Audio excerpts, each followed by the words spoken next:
You can always buy an Oreo pie crust, but why not make your own and have the rest of the Oreo pack to snack on later?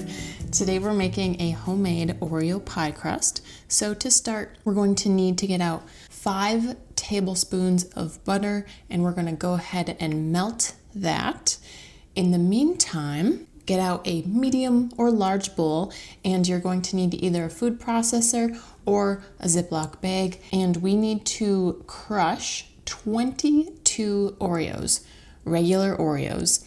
Crush those into a fine crumb. If your pieces are too big, it's going to make a crumbly pie crust and it's not going to achieve the result we're looking for. And you will end up with about 2 cups of crumbs. Go ahead and put all of your cookie crumbs into your bowl and add your melted butter. Then go ahead and mix that all together.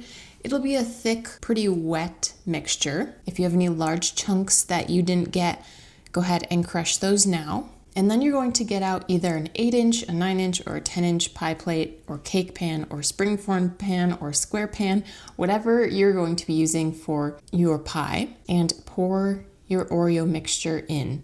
Then we're going to press the crumbs down on the bottom and up the sides. You're not going to want to create too sharp of an angle where the sides meet the bottom. You want to keep that kind of rounded just so that your pie crust holds together better.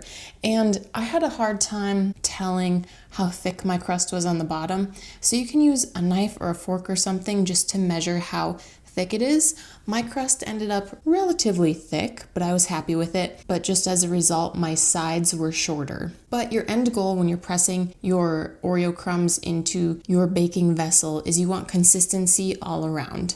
Not too thin and not too thick, and even all throughout. And then if you want, you can use a flat-bottomed measuring cup just to finish packing down the bottom. Then we're going to bake this in a 350-degree oven.